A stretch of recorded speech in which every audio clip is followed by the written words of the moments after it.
Cowabunga!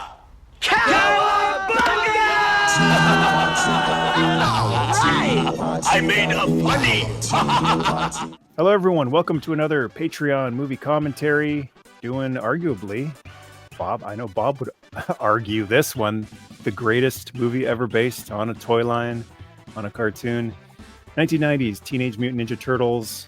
This one has been a long time coming, and we got an all-star cast of the Patreon tribe joining us here today, starting with Bob. How you doing? Hey, rock and roll daddy. What's going on, gentlemen? Thanks for joining me. Who knows? Arguably the greatest film ever made. We'll find out. Really excited to watch this bad boy with you guys. Yeah, I guess we're just doing some plugs. Yeah, I'm doing stand-up comedy over mostly San Diego every Wednesday. Lazy River Comedy at Long Story Irish Pub in Point Loma. I'm all over the place. At Bob Hansen Jokes, Instagram. Find Bob me there. Squad. YouTube, Bob Squad. Yes, sir. Check out the Sun Bob Productions. If you love Sun Bo, then you will probably love Sun Bob. Just good-natured, great action, hilarious. Great ribbon. And also in the description below, you can find the links to everyone. One half of Gazz Xaz is Gazz. How you doing, Gazz? Hey, how's everybody doing? And Gazz is part of Gazz Xaz. On the other half of Gazz Xaz, we got Xazyl joining the Patreon tribe. Thanks so much. And Xazyl, how you doing? Good morning from the future. I'm already starting into Monday, so thanks for having me. And Xazyl's over in Australia. It is super late or super early, depending on what minute it is. Any minute it's going to be super. For me, it would be super late where you are, and any minute now it would be super early. But thanks for joining, and check out Xazyl's Clubhouse on his YouTube channel there. Tons of great live streams there, and one of them is Gazz Xaz doing live streams on there. That's right. Recently talked about aliens and Roswell. Oh, that was a fun one. We're doing ghosts next. Ooh, that one's going to be a great spooky one. And joining us also from the Patreon tribe is Mate Mylar. How you doing, Mate? Doing well. Thanks for having me. Looking forward to this. Absolutely. You just heard Mate recently on the channel going through the Target in Fort Gratiot, not Port Huron, Fort Gratiot, which is right beside Port Huron in Michigan, and also Birchwood Mall. So that was a lot of fun going through that with you. And check out Mate's amazing G.I. Joe photography, as well as some other photography there too. You ventured out into Transformers and some other toy lines. You showed me a great picture of the Turtles as well. Beautiful. The big selling point is practical. 100% old school practical effects. No CGI, no green screening, smoke, and all that. It's all practical in-camera stuff. So check out at May Mylar on Instagram. Great stuff there. And from the Isle of Man is Donna. What does it say? It's just mix things up a little bit. Donna Leah. That's one of the turtles, right? Isn't that one of them? That's how my mom would say it. Eric is joining once again. Oh, Mate's got Slash up there. One of the Nice. one of my favorite turtles. I had him in the old days too, the bad guy turtle. But Eric, always love doing these commentaries with you. Glad you could join us for this one. Glad to be part. Thanks. And Eric's Instagram. If anyone could help with getting back into an Instagram, he got locked out of it due to some phishing. I got nothing else to shill, so that's it. All right. Well, listen to Eric on all the other commentaries on the channel right here. He's joined me on a lot of the movie commentaries and the cartoon commentaries. I still want to do another Rambo with you because that was one of the most hilarious commentaries we've done on here. The Force of Freedom Rambo. Take one of those episodes and cut a new one of everything completely out of context. Grabbing someone and throwing them to the ground and running away is so 80s That's the cartoon. Green Beret way right there. Absolutely. And Boba Hicks from Ireland joining us as well. Great to have you on here, Mark. Do you have anything? You've got your Instagram with another fantastic toy photographer over on Instagram. Yeah, I'm busy over on Instagram under the Boba Hicks name. I'm really looking forward to this commentary today because it's very serendipitous that you should invite me to commentate on this movie. I'm actually in the middle of a Turtles retrospective of sorts with my pal Johnny over on the Boba Joe show. So we've been looking at the Teenage Mutant Ninja Turtles cartoon pilot. We've been looking at the Playmates toys, and now I get to look at the movie today with you guys. So I'm really psyched to do this.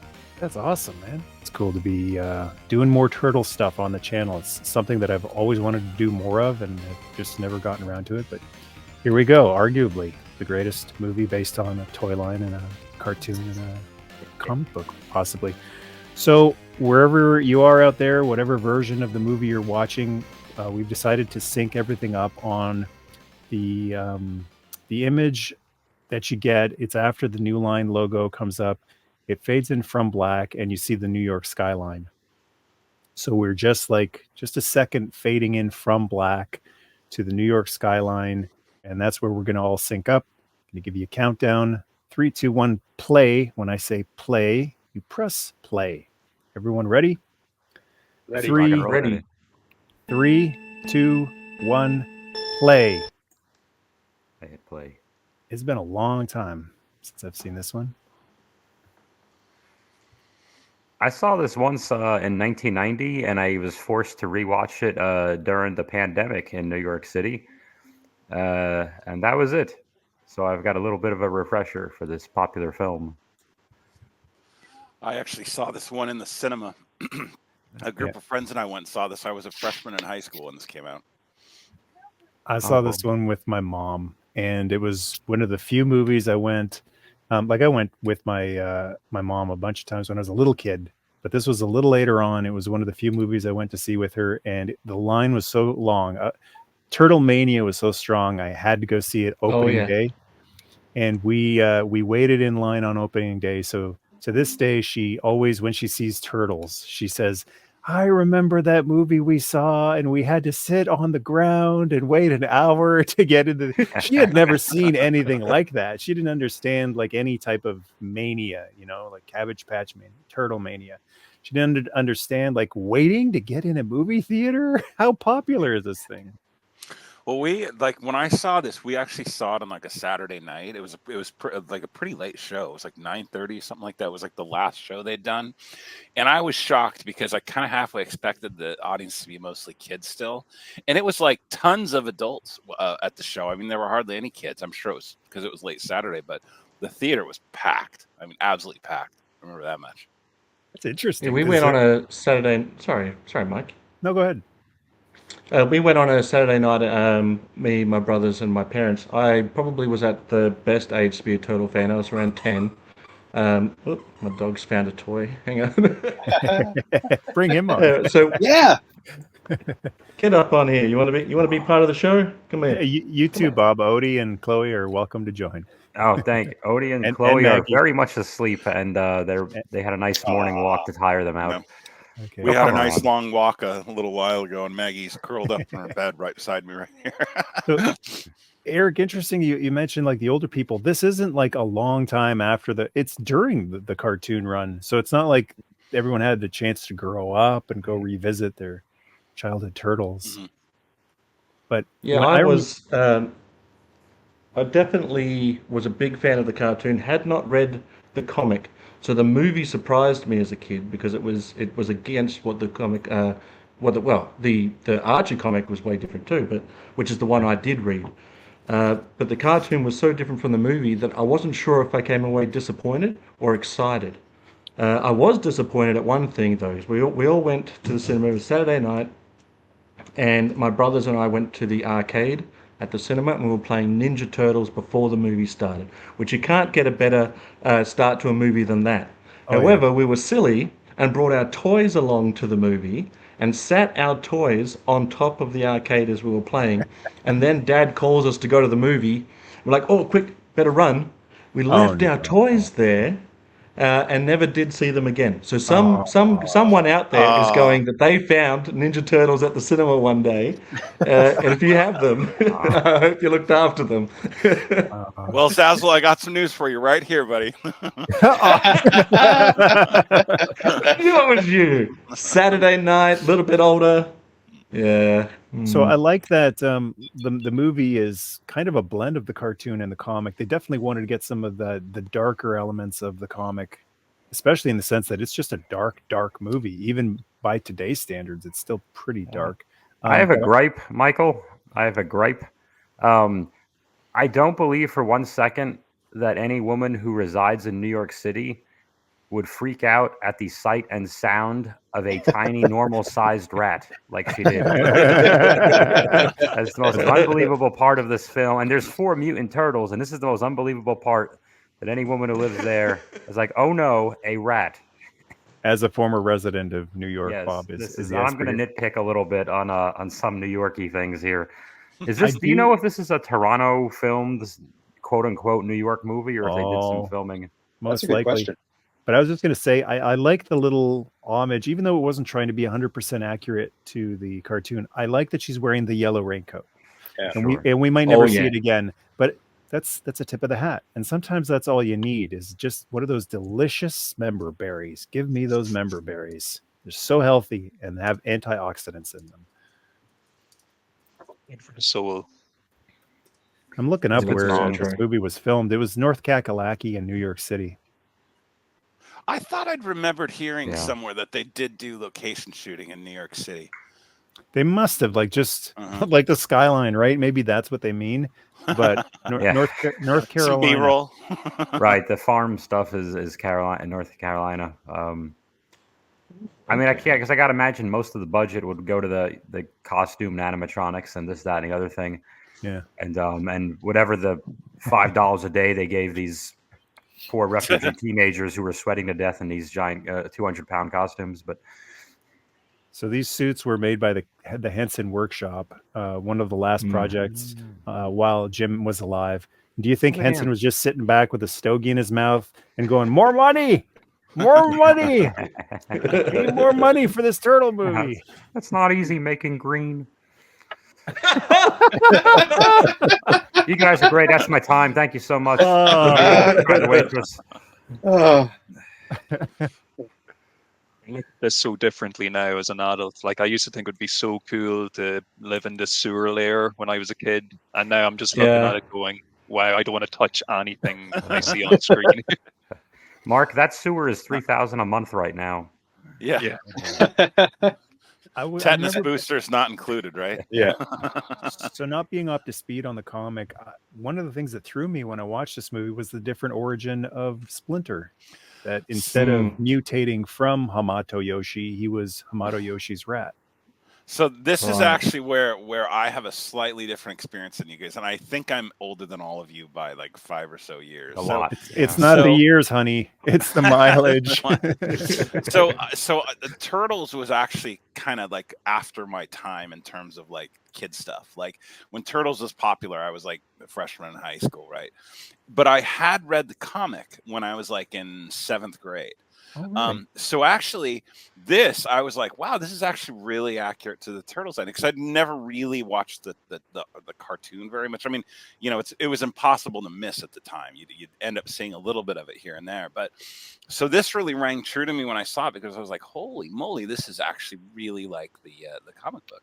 Awesome. So yeah, it was a slightly different experience than I think that what you guys were coming from this film as. That's It was the same for me. I remember a friend gave me a beat up copy of the first printing of the comic book. I think I was like in 5th grade, and I used to draw them on those book covers that we used to put over our school textbooks, like paper bag thing. Oh, yeah. We used to draw these and draw them in notebooks and stuff, and nobody knew what it was. And then one day everybody just knew what they were because the cartoon came out. Yeah. When this came out, I went to the cinema by myself to watch this. Well, my first actual exposure to Ninja Turtles was like in 7th grade when we were all playing role-playing games and everything like that. The TMNT role-playing game was out, and it was and my friend had the source book for it and everything, and he was showing me this thing, and it was one of those like, what the heck is this? Teenage Mutant Ninja Turtles? What is this? And he actually lent me the comic book, and that's how I actually read the first thing. And it was like after that, I was like, wow, this is great. But yeah, it was a good couple of years before like Turtle Mania. What's your turtle memories, mate? Well, I was 10 when the movie came out. Me and a good friend went to see it. I don't remember a whole lot about the experience. I do remember the lineups. That was definitely there. Small town, so that was weird that there was a lineup for a movie. Yeah. And my friend's father was the manager for, I think it was a Lawton's or a drugstore of some sort, just down the street from the movie theater. And they had just got the toys in. So after we saw the movie, we got to go through all the stock before he put it out on the shelves. So we got to cherry pick the turtles that we wanted and Shredder. And yeah, it was good. Nice. Oh, that's cool. I like visually here. Like I think the masks still hold up. I think they're incredible. Oh, yeah. The animatronics on them are fantastic. I love the kind of grit on some of them. Like it's not brand new, bright. Like you can see on Michelangelo's mask there, it looks a little dirty. So I like the used. I mean, they live in a sewer, the used universe. But I always noticed how Michelangelo is just a little smaller than the others. He's the smallest of the four. He is too. They didn't cheap out. Everyone's got a different, distinctive look, and they very easily could have made all the suits the same and just changed the bandana. That's because Henson was sitting there going, "More money, more money for the mutants, more money." It really, truly is pretty amazing, though, because the way they got those suits to be so emotive, and you really do get the sense, at least I do, that these are, living things. It's really astounding what they did. I mean, this still holds up. You see this movie, and I would arguably say that this looks better than the Michael Bay movie that came out like 10 years ago. Oh, there's no argument, mate. Yeah, it definitely is better. Yeah. Henson was the master of even like the most bare bones puppet just having a life of itself. I got to meet Kermit, or a Kermit, a few weeks ago, and I did a little interview at TFCon, and just sitting there, and it's sitting on the guy's hand, on Ethan's hand, and talking. And I know it's a puppet and he's operating it, but you lose yourself in just the way Henson knew how to make these puppets lifelike. Well, in his whole studio, I mean, from Labyrinth and Dark Crystal to, it's like Farscape and all that work they did for that. It's just amazing. It's really crazy how much they've been able to keep that, or for how long they were able to kind of keep the puppetry and the artistry like that alive. It's really amazing. And really the body language of the actors too. Like Raphael, he's thug-like. He does that kind of side to side waddle. So each one is a distinctive performance, not just a distinctive look. Oh, I love his that. Actor's about to show up. The one that was in the suit. Is it the voice? Maybe just the voice actor. Fact check me, people in the chat. But the guy in the taxi. Yeah, it's the voice of Raphael, I believe, right? The guy in the taxi was Raphael, and the guy who handed them the pizza was Michelangelo. So, in my opinion, still the greatest live-action Casey Jones put to film. Hands down. Yeah. You didn't like Stephen Amell? He was fine, but he's not the greatest. Not the greatest. But I think he's one of the better live-action Casey Joneses. Yeah, but I've always loved Elias Koteas, I think it's pronounced. Yeah. I think I only know of the two, so I'm just. Was Casey Jones in the second one with Vanilla Ice, or the third one though? Right. Came back for the third. They couldn't afford both Elias and Vanilla Ice. They had to sacrifice somewhere. And I want to give a shout out. It might still be on YouTube. I think so. There is a fan film. I think it's about a half-hour long Casey Jones fan film, origin story. Fantastic, violent. Warning for the kiddies out there, or for the folks who don't like swearing and extreme violence. So it's more like a Netflix Punisher type of vibe than a PG-13 movie. But someone did an amazing fan film with an amazing original song called Goongala, which is filled with all sorts of colorful language in it too. But if you're a Casey Jones super fan like myself, you got to do yourself a favor and check out. It's quite old now. I think it's in 4:3 in standard definition. But that Casey Jones fan film is right up there with Elias as Casey Jones. This movie Speaking made of Casey my soundtracks, favorite character. What's that? Soundtracks. Oh, yes, absolutely. Speaking of soundtrack, this was the first soundtrack to any movie that I actively sought. We had certain. Mum was a big music and movie person, so she had certain soundtracks. But this was the first one I was like, I need to have this. So this was, we had book on tape as well as kids. So we had like Transformers the movie book on tape. And as much as I love Transformers the movie soundtrack, I didn't go looking for that one. This one I had to have. High Tech 3, you know what's up. These There guys he were is. in That's Central wrapping Park up. alone for like 5 minutes and didn't run into any other people. Would you? It's a Go up- guy dressed as a hockey guy and a turtle. I wouldn't be going anywhere near there either. Or Bob, this empty Bob, street. Yeah. He had a Jose Canseco bat. Would you go up to him? There's always people around. That's always, and I just saw that he just did the bounce off the hood of the taxi gimmick and go down the street. It doesn't. I don't care what time it is. That's one of those things you can't unsee, I guess. So there's just I think people focus so much on the animatronics of the turtle costumes. I think it gets overlooked how well done the Splinter one is with the. Well, I was just gonna say, he's so expressive. I was Yeah. going to say, if you want authentic New York, I've only been to New York one time, but the thing I remember most is the humongous rats in Central Park, and Splinter is life-sized. Yeah, It's 1-1. Pretty much what I saw in Central Park. Oh, the subway ones Better are basically dressed. like mid-sized dogs. It's it's they're close enough to talking, I think, as it is right now. So We were sitting on a bench when a couple ran by us, and I saw them, and I went, "Are those demons?" And someone more familiar with New York said, "No, those are the New York rats, the world famous New York rats." I'm like, okay, should we be concerned? Like, those things look like they could actually bite your foot off. They're Hide your wallet. Yeah. So you just interesting. don't make to eye shoot- contact. to shoot this film so dark. It was such a bold move at the time for Turtle Mania. It was so popular. It's just, I still look back on this movie today and think, wow, like, I cannot believe the guy got away with shooting the movie so dark.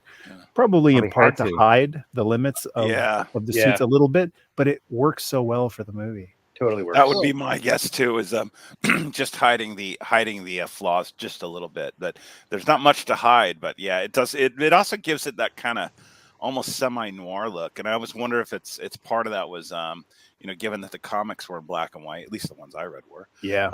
And I wonder if they were trying to kind of spring off of that a little. But it does. It has like a really like contrapposto sort of look to the filmmaking. Yep. So I heard Judith Hoag, the guy who's trying to get The Last Ronin made, wants this April O'Neil Judith Hoag to appear in it, so that it's got a little bit of synergy with the first. Wasn't the big story with her? She ducked out of the second one because she didn't approve of the violence in the first one. Wasn't that the big story there? That's what I heard. Yeah. Yeah. I wonder if There was she'd go some back and do that. differences of opinion on the tone of how the movie should be. I think she felt uncomfortable being in a movie that was so violent, that was also aimed at children. So they had their differences, and they recast her for the second movie. And it's funny how, like, at the time, violent. We look at this now, and this a toddler could watch this compared to some of the stuff. I saw Deadpool toys at a Target. We don't have any in Canada here. Really? But at a Target, I saw Deadpool children's swords, like for toddlers. So this is tame compared to stuff aimed at children these days, or stuff that's accessible by children, maybe not necessarily aimed. And then in the second one, they just gutted the second one by not letting them use their weapons. Yeah. Oh, salamis, get out of here. I like deli meat as much as the next guy, but come on, not on my turtles. I got a question for Bobby Hicks, actually. Was this, in your neck of the woods, was this Hero Turtles?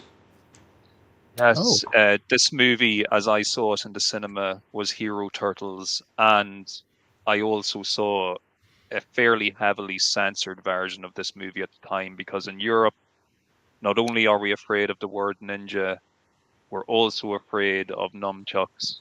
They took out any instance of nunchuck use by Michelangelo.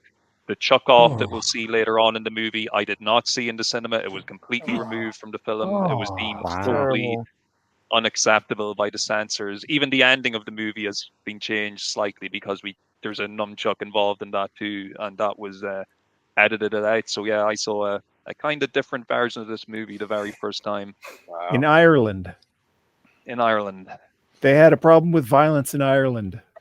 Yeah, who'd have thunk it? Well, Mark, no doubt your moral compass is better defined than ours. After our exposure to ninjas and throwing stars and nunchucks. The more you try to suppress that stuff, the less you suppress it. Very true. Earth in I disguise. love that trench coat look. Of course, just I joke love it. about that, and half of my childhood was back throwing stars against the fence that we'd gotten at the flea market. So probably That's in not some my way, dog. shape, or form. This movie is so like the suits aren't just made by Henson. It really has that Henson feel where like you've got these Sesame Street puppets that walk around and people just talk to them like they're real human beings. And same with Raphael running around in a fedora and a trench coat. Like you would think, no, that wouldn't blend in, but in this kind of Henson world, Henson adjacent world, it's just, yeah, of course he's completely disguised. No one would know he's a turtle. Nobody picks their Works head for the up. You thing. don't pick your head up and make eye contact.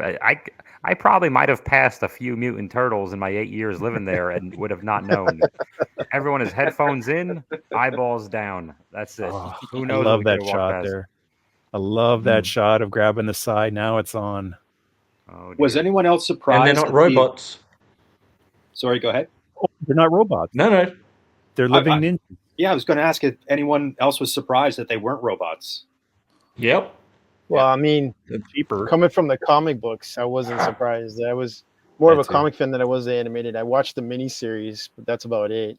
When I went to see this, I was Okay. more excited that it was closer to the comic book than the cartoon. So I think this they is just where threw the my colors in there.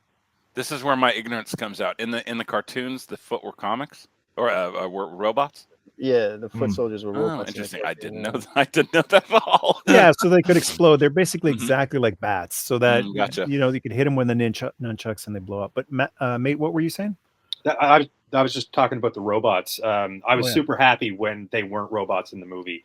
I thought this was a much better representation of the Foot Clan, and yeah. it was Well, great. the Krang thing kind of goes with the like it's sci-fi, right? Krang, the robots, the Technodrome, all that stuff. I mean, even Shredder is kind of pushing the kind of fantastical element, and they were trying to keep it. You know, they use the word grounded so much these days, but this is like one of the first real. Let's take the cartoon and ground it, and make it more realistic.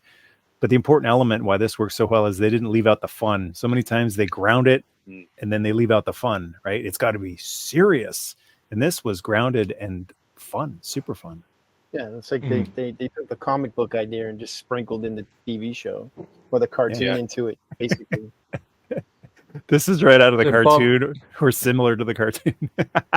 This is the appropriate response, Bob, that you wanted at the beginning of the movie. Yeah. Yeah, I still say 50. Oh, wait. No, she doesn't like the rat. Yeah. This makes more sense with the giant rat, but are you saying that they're similar sizes anyway? It's movie act. I mean, it's accurate to real life. I'm sure with them, especially the facial expression, the fact that they look you dead in the eye and just don't care. The fact that Splinter is the least phased guy in this room. He's the only one not freaking out. Like that makes sense for the New York Rat. And plus they wear clothes and dispense ancient wisdom. Yeah. He's seen some stuff. The one I saw on that bench in Central Park said to me, Confucius say, man trapped in pantry have ass and jam. That's from an old video game. I forget which one. I got I haven't heard that one. cookie. I got a fortune cookie the other day at a Chinese restaurant. It said, "You will be asked to leave." I'm like, "Oh, that's terrible." That's a silly old joke.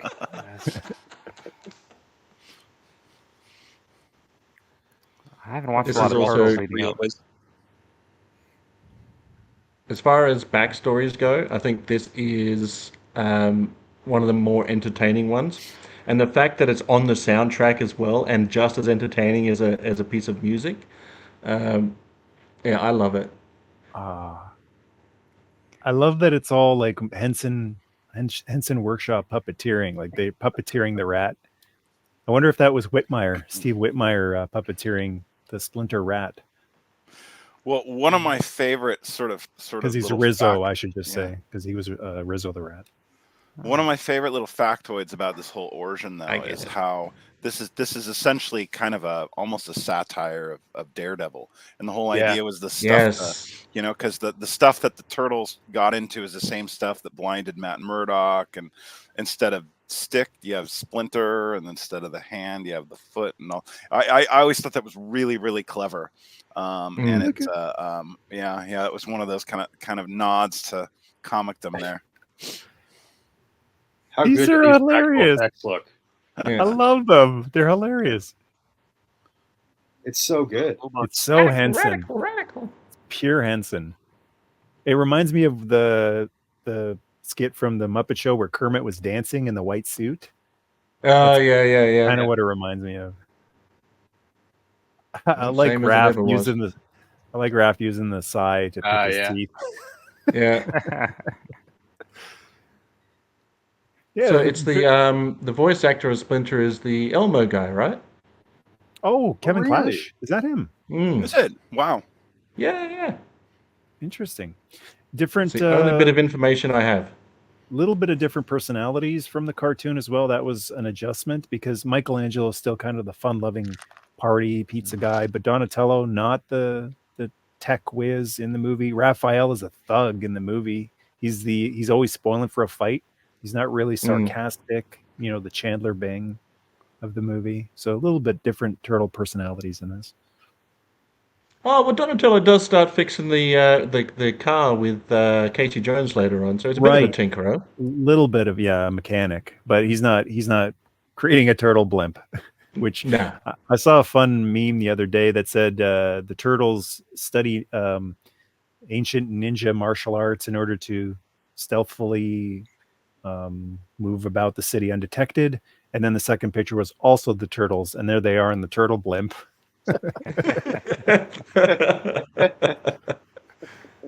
Which is, I got one hanging right here, actually. Where is it? There.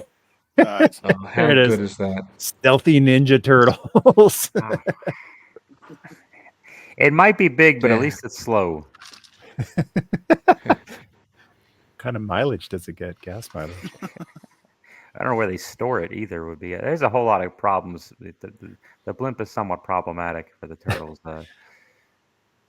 I just love how goofy they are too. They're letting the turtles just be four goofy brothers.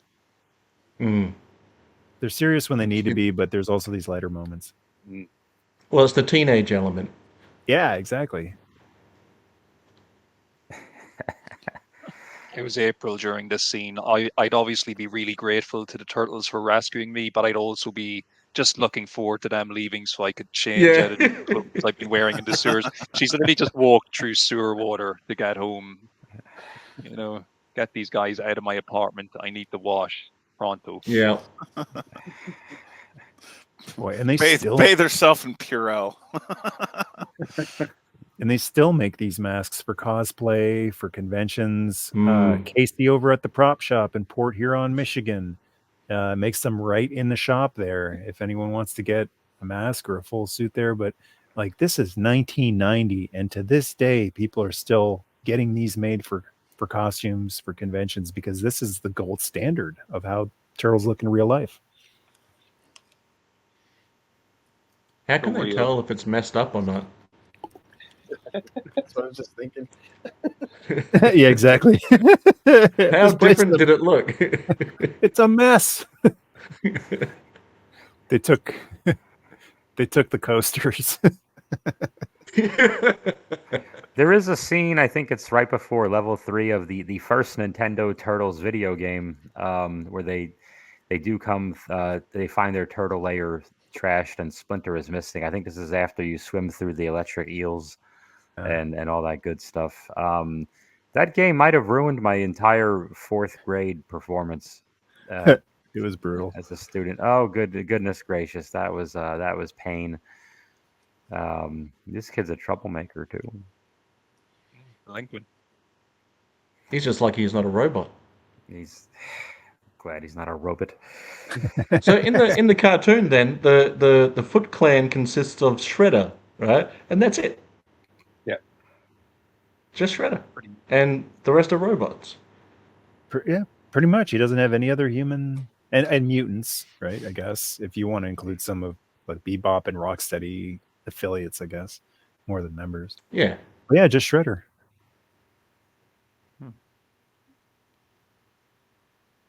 Now I'm drawing a blank on which one is Super Shredder. He's in the second one. Yeah, Yes. second one. Oh, okay, yeah, Kevin Kevin Nash. Nash. Whenever I suggest Kevin Nash for Cable in a new X-Men movie, one of the things I always hear is he doesn't have any acting experience, and I go, now hold on a second there. He has plenty of acting experience. He was Super Shredder in Turtles. He was the Russian in Punisher movie. Punisher, he was great in that. The Longest Yard, I think he was in the remake of that. Magic Mike, he's actually really hilarious in Magic Mike. Okay. Like, for people who don't think he can act, check out Magic Mike. The guy's playing a stripper, and he's pulling it off. Like he's on camera. Well, he's not getting naked on camera, but yeah, he's dancing. He's one of the dancers along with Channing Tatum in Magic I'll Mike. watch it anyway. No, he doesn't blow his quad out dancing on stage. Like, how many times are people going to use that joke? Can I did Kevin Nash play did Kevin Nash play Super Shredder before his WWF run, which was 93? When did Turtles 2 come out? 91, wasn't it? Would have been before, yeah. So while he was in WCW. That's bananas. The WCW had a guy in the sequel to one of the most popular kids movies ever, and they were like, let him go.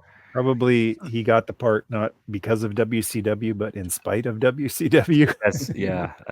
That makes sense. They just needed a big guy, and a big guy auditioned, and they were like, this big guy will do. They're like, well, no, none of the other. No, they found him. Auditioned. Yeah. The story I remember, and I could be wrong. Fact check me. Oh, please do. But the guys showed up to Look at the kid with a stogie. Oh, what's his name? Rockwell's in this scene, right? Sam Rockwell. Yeah, Sam Rockwell's in this movie. Mm-hmm. Sorry, Zaz, you were saying about the casting of Nash? Oh, they found him at a wrestling gig, and they approached him and told him to come in. Awesome. I remember that game, Narc. Narc, the arcade game was good. The home system game, not as good. Yeah. That was usually Smoking the is bad, kids. Yeah, absolutely. This is, for people who don't know, this is a Halloween prop with a battery in it. It's not a real stogie. It's so that I can do my Jim Henson impression. More money! More money! Jim Henson was just the sweetest, nicest guy. And I think it's just funny to think of him. People do it with George Lucas as well, like the stogie smoking tycoon, more money. Anybody else who watched this as a kid kind of think that these kids were having a great time? Like, I was always kind of watching this as a youngster thinking, wow, this looks really cool place to hang out. Maybe joining the Foot Clan's not such a bad idea. Yeah. This is a great parallel. This whole kind of like Peter Pan, Lost Boys kind of parallel with these kids. Wow. Like, they're all impressionable, and whether or not they have parental figures or whatever, and they're fall into this club that's teach them how to fight and sit around smoking cigars and skateboarding. It sounds great. It's got a real Cobra Kai vibe to it. Yeah. Yeah. Yeah, there's a real cult-like element to it as well. Even later on, when we see Shredder kind of giving his speech to all the children and declaring that he's their father and stuff, it's this real the all-knowing leader that we must obey. Well, he's like Darth Vader, though. You see him, that menacing wide shot, the flowing cape. I'd follow that guy too. He looks so cool. And it's coming up now. And his own theme song. Now, when you hear that gong, you stop smoking your stogie and you turn up for duty. You turn it off if you have a fake one. This thing, he wrecked my stogie. It's not working anymore. Oh, there we go. Yeah. Where on earth do you find the space in any building in New York City to do this? They just have an empty warehouse. There's no. Well, maybe North Carolina. There, right? Okay. Well, I mean, in theory, if they're still in the city, then like, what are they leasing that, or they don't own it? Like, well, they weren't exactly buying things and renting things anyway. They were out there taking it. Whoa! Look at that! Oh, good. Nate would appreciate that. The shine on the helmet. Look at that! Beautiful. Bob, I do appreciate the irony of what you're saying, though. In a movie about four mutated turtles and a mutated rat, and what you're picking apart is the fact you'd never find real estate like that in New York City.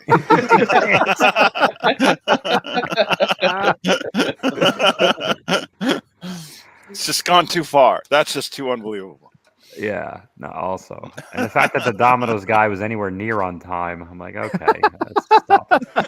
Well, they Domino's is acknowledge that, right? They get the pizza free if he's late. Well, I'm sure there was a product, not just product placement, but some deal with Domino's where they couldn't have the driver actually be late, so they kind of had to screw him over, like have him be on time, but then he's there in a sewer, so it doesn't tell people that Domino's is late with your pizza. Right. There must have been a thing. There had to have been. And as a college kid in the late 90s, I'm embarrassed at how much of that substance I might have consumed, but substance. Hey, all of our pizza turtle related stuff here was Pizza Hut. It wasn't Domino's. We had Pizza Hut promos and stuff. Really? Yeah, it was all You get Domino's. VHS. I think at the time when this movie was being made and came out, I think Domino's is like the more dominant pizza chain in the U.S. They were like everywhere. The Goonies. Yeah. Mark, Oh, really? what was it in Ireland there? Did you have a pizza chain tied into the marketing? I did not remember seeing any specific chain, associated with the marketing. It took a little while. It wasn't until maybe the mid to late 90s that a lot of the franchise pizza places started gaining a foothold in our country. So, I don't remember seeing too much, pizza adjacent marketing for turtles. There was plenty of everything else though. Like the rest of the world, it was just turtle mania. Like there was turtle breakfast cereal and turtle soup and just turtle soup. Oh no. do you have any big chains there in Ireland? Pizza chains? We do now. Oh, they're all here now. Domino's, Pizza Hut, Papa John's, all that stuff. It arrived. Maybe the turtles helped bring pizza to Ireland. Who knows? I know I started eating it. Yeah, they certainly popularized it. I mean, I liked pizza as a kid, but I don't remember having it as often before Turtles as I did after. And then it helped that Little Caesars pizza came in. It's the first one I remember seeing 2 for 1 pizza, 2 for 1. So that's when our consumption of that substance increased. Did anyone else appreciate the Sid Vicious T-shirt that Dan was wearing? Yeah. Sid and Nancy? Well, no, it's Sid Justice. That's it's Psycho Sid. Yeah. I don't appreciate early on when he was a pickpocket and taking a 20 out of her wallet. And I don't appreciate how the bad kid no one likes is always redheaded. I don't really care for that. You know what, Bob? I'm on that page, right? I mean, come on. Why is it always the ginger kid? We have a few gingers right here on the chat here. All gingers, raise your hand on this chat. Formerly. But I got a bit of ginger happening around this area. There you go. Just a bit of badness in you. I don't really When she look lets at the Lady Ghostbusters movie. The bad guy has to be like a guy with red hair that nobody likes, like a dork in his basement, and or the other friend in Terminator 2 who was formerly Sam in different strokes. The what's this kid? The kid in Terminator 2 who wasn't the main kid. He just disappears. Oh, No one cares. He saved humanity. He saved humanity. Yeah, he's a hero. P1000. That's right. He saves humanity and gets no thank you. The redheaded guy. What about Axl Rose though? He's a bit of a ginger, and he had the soundtrack. Yeah, that's true. Was he in this? He was not in this. Michelangelo would be considered a ginger. Terminator 2. What about Raphael? And Raphael? Is he? Well, even like the royal family. I mean, which one gets the most criticism, right? There you go. That's true. Royal family. It's always Harry you hear about. I do remember as a kid, nice cartwheel. I remember not being able to really be able to tell in some shots because it's so dark. Raphael from Michelangelo, because the red and the orange looked so similar. No, isn't there a shot though actually where it's Michelangelo, but it's voiced as Raphael. Could be think that might be an when homage he's- to the cartoon, though. So An when intentional he's, error. I think it's when they're on the farm and they're calling out for Splinter or something like that. It's Michelangelo doing the yelling, but it's actually Raphael's voice. So, I mean, now that I mention it, like I'm just gonna nonstop see it. Like that could be Raphael, but you know, it's because it's dirty orange. mm. Ninja kicked a damn rabbit. Do something. Yeah, I love that.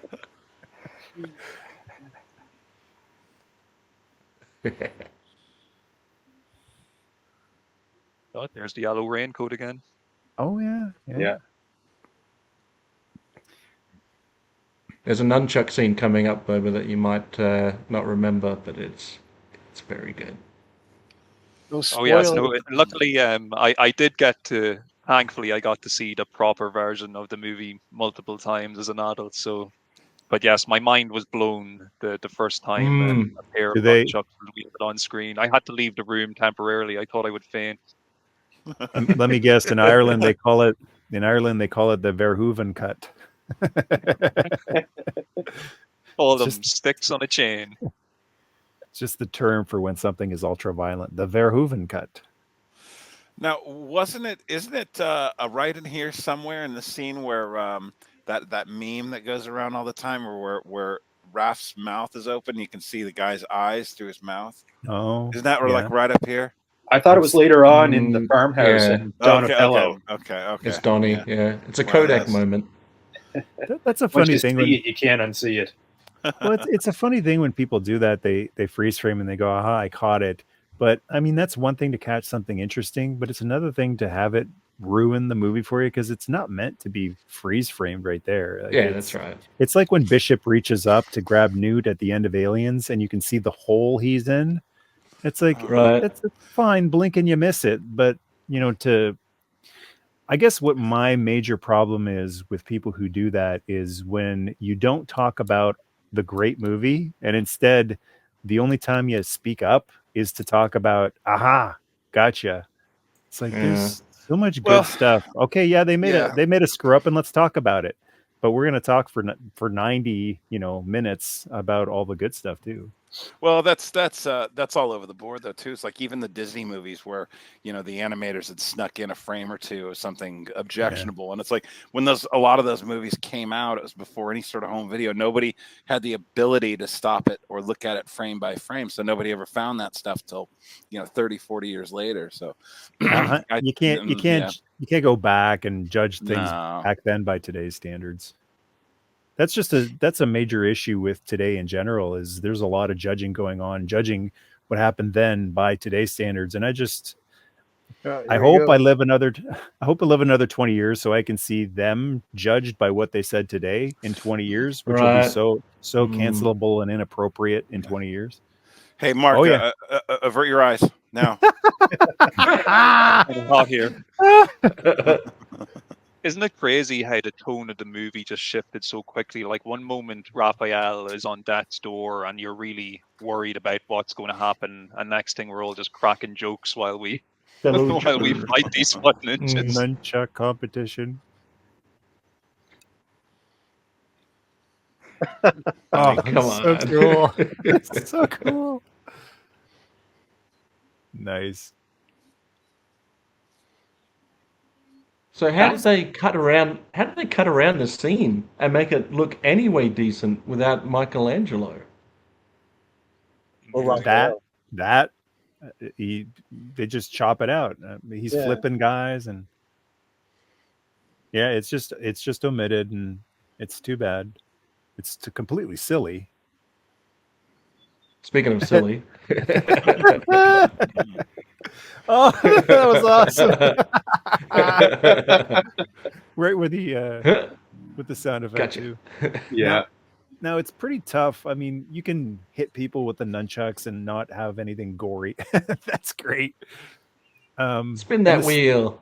And the bow, you can hit people with it, and even the sai, you can at least defend. This guy's against just dishing out weapons. But like, what does Leonardo do? That's got to be the toughest turtle to shoot in a fight scene. How do you have him use his katanas without slicing heads off? Right. Very That's one of my You would favorite. maybe that you wrote them as robots in the script. That's when you want robots. Yeah. Yeah. One of the coolest scenes that coming up was when they drop through the floor. I remember seeing it in the comic book. It was like a fold-out page where the foot were coming into the antique store or fighting. That's cool. Yeah, like right here. There's a fold out, so like you folded Yeah, it out it's further. It's like a 3-page it's- spread. At least in the second printing of it, I believe it folded out, and then you That's see like cool. what- coming through the door and stuff, and then just in the middle. That This looks is so nice defeated shot here. Now that it was mentioned earlier, it is so cool that there is another foot guy, like not just Yeah. the masked ninjas, but the underling. Mm. Sub boss. Yeah, sub boss. Yeah, Right. it's nice that Who's Shredder there? has Was a that- little underling. Is that Superman hanging? And loyal too. He comes nice. There you go. That's how you get away with not having nunchucks. So great. Got stereo. And it's really impressive to me that their brother was beaten almost to death, and they're having like a fun fight scene. Yeah. Because I think the inkling today would be like, no, their brother is on death's door. It's heavy, it's serious, but it's turtles. Now that's an entrance. Oh yes. That's how you do it. And they don't know who he is. They haven't met him. Raps out cold.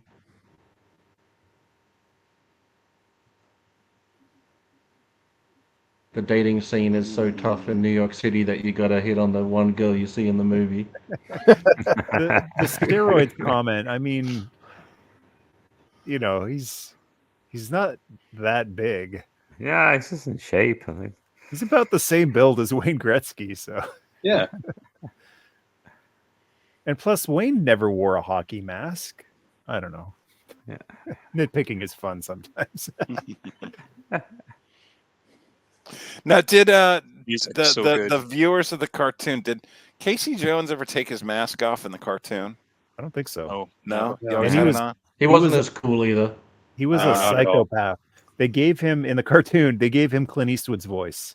Gotcha. Like yeah. he talks like Clint Eastwood, bunch of punks. Totally talks like, or I should say, Dirty Harry. Specifically, they gave him a Dirty Harry voice, and he's a complete psychopath.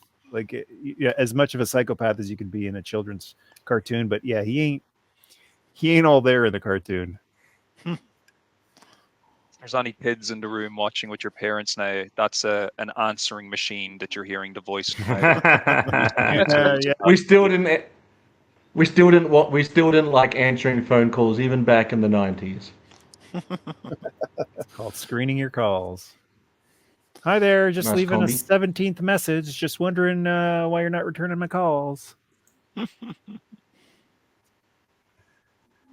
No turtle van in this movie. No, none of the vehicles from the toy line. She's not getting her deposit back.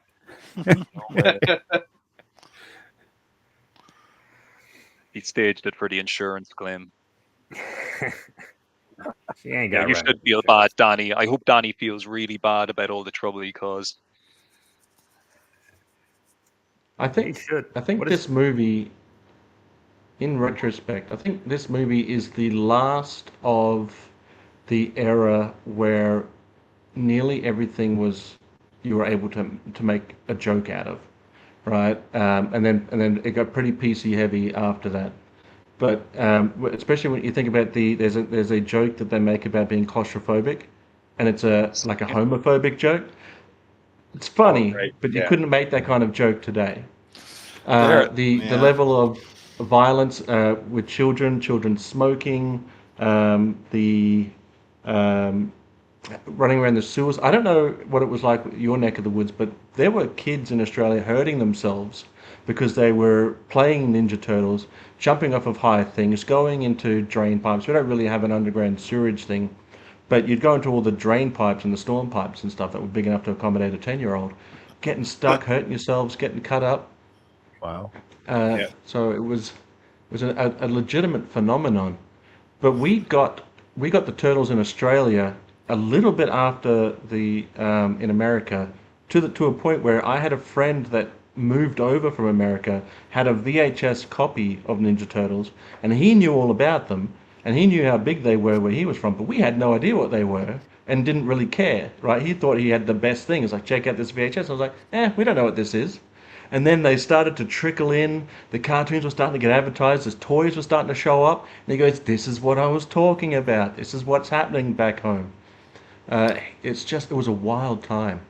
I don't remember hearing anything really Turtles related. I remember Turtle Mania pretty clearly and all the kids and stuff. But what I actually remember more is that, and it's along those lines, friend of mine's little brother got his teeth kicked out at school when they were playing Power Rangers. And they're all doing the kung fu stuff, and one of the kids like was doing a spinning kick or something, and actually knocked his front teeth out. And they actually at his brother's school, they enacted a like no Power Rangers, like you weren't allowed to play Power Rangers at the school after that. Well, that's fair. That's fair. Yeah, But you could play Enter the Dragon. Yeah, exactly. You remember this was just the first. This is probably a summer movie. I'm assuming. This is just 1 year after '89's the Batman craze. Yes. Oh And yeah, it was colossal. So I remember as so I would have been 10. I was kind of at that age where you're okay. The big three, the Joes, your robots in disguise, and your He-Man's not really in the limelight. So Turtles is around, but Turtles the cartoon and toys were designed for even younger kids. So it really wasn't a big turtle craze. It was like this 1 year or so. And then that was it. So I saw this movie and went, okay. But I think part of me was I was just kind of craving the previous year's Batman '89 movie going feeling. And I was like, well, this is fine. But I kind of remember this is a good run, and I didn't make any efforts to see the second or third Turtle films. And I think the cartoon for me was, I think I was kind of like, all right, let's wrap it up. And there was wrestling.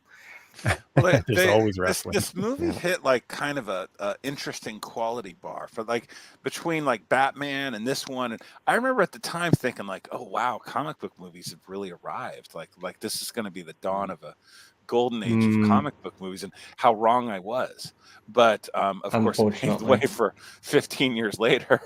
But I do remember like thinking that after like this and Batman, I think I'm like, oh man, I can't wait to see what comes out next. And then of course we got Steel. So. Yeah. And there was Superman. Like Superman was great, but it didn't hit like Batman did. Superman was a drama. It was more drama than comic book movie. Superman was the first movie I ever saw in theaters. But yeah, that I remember. Superman had been Great movie though. Great movie. I love it, but there's no big superhero versus supervillain fight in Superman 1. That's part 2. Mm-hmm. So Superman was kind of the precursor to, I mean, people say it was the first huge comic book movie and the first serious comic book movie, but it's more of a precursor to something like Logan, where it just happens to be a comic book character, but we're going more for drama. We're going more for the Oscar than for the blockbuster award. I guess they don't give blockbuster awards out anymore, but like fans' choice. These transitions over the monologue from April are really nice. I really like how much time they give Raphael to recover. It's not just a quick, I walked it off. A breather. Movies sometimes need a good little breather, and just because it's a breather doesn't mean you're not building something in the story. It's usually you're building the characters. So there's bonding moments between Casey. Donatello gets, as mentioned before, his little technical moment. Yeah, he's a tech whiz.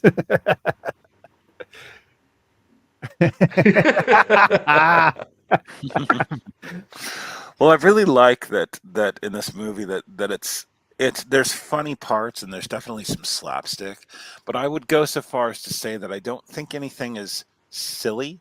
You know, there's genuinely comedic elements, and I think a good percentage of those kind of parts do land and are actually funny. But it's never like, and I think that was the difference between this and the second one, is there wasn't all the slapstick silliness. You know, like in the second one, I think that's what people were really let down by after this movie. It's got a lot of heart and soul. Like, it's got its fun, goofy moments, but that shot right there, Leonardo, you know, holding a vigil for his brother. He's exhausted, but you know, that's a big, heavy shot right there for me. I just love it. And nice call. Sorry. Go ahead. Nice callback to the comic where April's actually sketching a Leo. Yeah. Where he's sleeping there. Oh, cool. I didn't know that. Okay. I'm assuming this Casey Jones is pretty true to the comic version.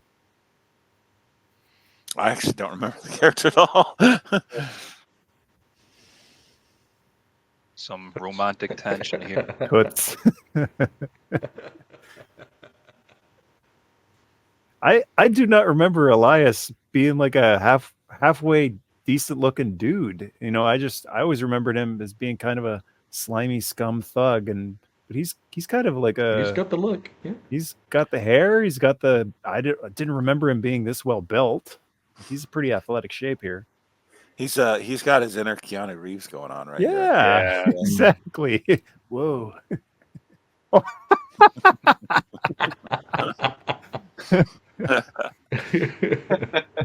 Lightning-like reflexes didn't save you there. Imagine put him in creating a tub to recover. suits like this that have such a range of emotion. Like that they only took his belt off. Like they didn't take his Yeah. elbow pads off. Or his stuff him in there with just. The spot. I might be a few seconds behind you guys because YouTube ads that you skip and whatnot, and then the YouTube ads that I watched as well. No, I'm kidding, but I think a moment ago, Casey Jones, he was on the bench and the swing and the thing broke and he fell down. Raph just woke up and they're embracing after he's gotten out of the hot tub or the. Okay, it's a Kodak moment. Seconds behind. Yeah. We're coming up Casey to the Donnie. Jones. When the swing breaks, I was told that somewhere in some interview I heard that that wasn't planned, and he just went with it. Oh, Wasn't really? that the scene right there where you could see his eyes? That was And the he one. Yeah. goes back. Yeah. Yeah, they're training in the field there now, Bob. Raph is punching a punching bag. No, that's Mikey. That's Michelangelo. Oh, sorry, Mikey. Oh. Yeah, it is. That's Mikey. His nunchucks are in the side.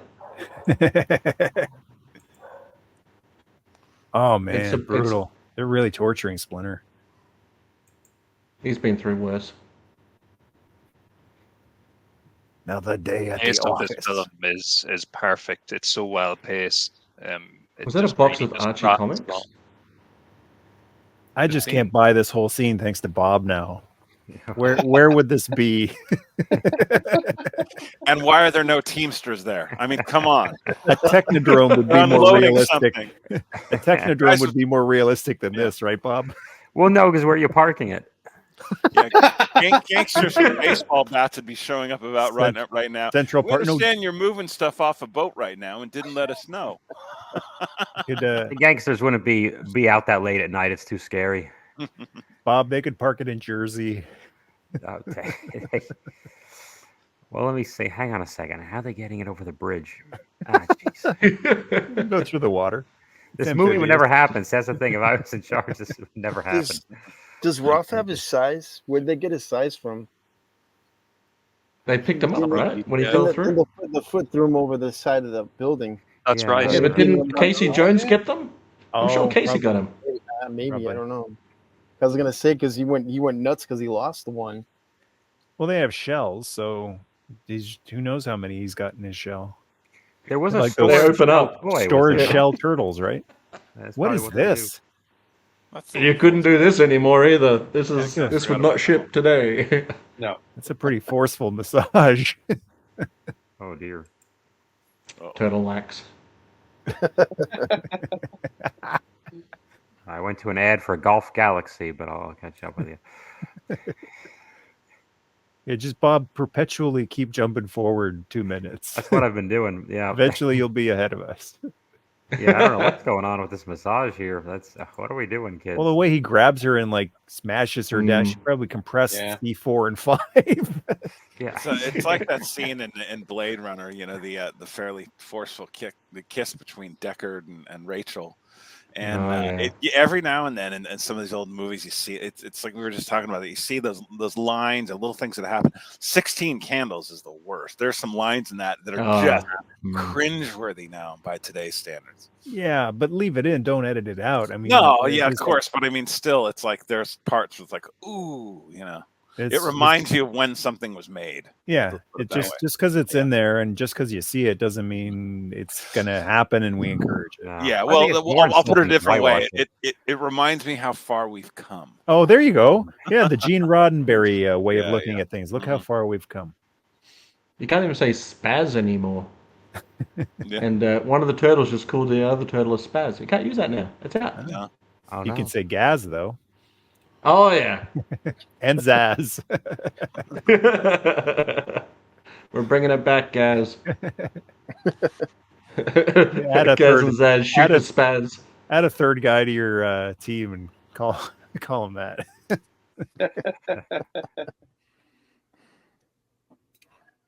Cool.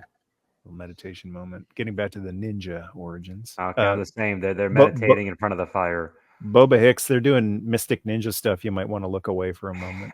Yeah, they're channeling their inner midichlorians. There What was is lots of this? midichlorians in that retro mutagen they climbed through, so they're able to use the force to communicate with their master. Whoa! Wait a minute. This always confused me because I'm like, are they seeing his ghost? Is he like, because he's clearly not dead yet? So it's a little bizarre. I'm not sure Spirit. how they're channeling as yeah. It's a spirit. He's having an out of body experience. Okay.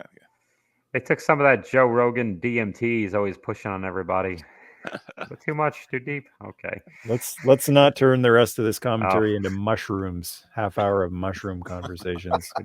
Someone has just been eliminated. Who did we lose? Xazyl. He'll be back. Oh, It'd be great if he came back as just like Force Ghost type of thing. Yeah. Got him. Can we all make ourselves like kangaroos or little avatars before he comes back? What was that movie? There was a movie with that was a turtles knockoff with kangaroos. Do you remember that one? Does anybody remember that? No, I just remember you the just Spider made me Mice. think of that. What was There's that mutant movie? kangaroos in Tank Girl, isn't there? No, not Tank. It was an actual movie like Warriors of the Wind or something like that. With the hold on, mutants. This has been the most boring Royal Rumble ever. It took an hour for an elimination. Everybody's got their working boots on today. Warriors of Virtue. Warriors of Virtue is what it was.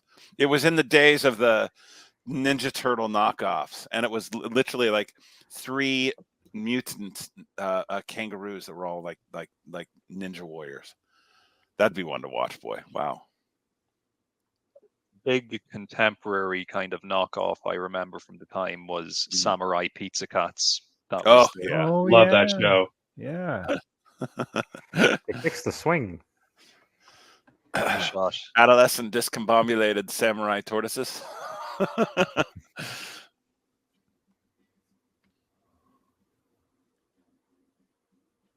Beautiful streets of not New York. It's cool that even though they don't have the turtle van, they have something interesting looking, out of the ordinary looking, this vintage truck. In the comic, that it was accurate with the VW van as they were leaving.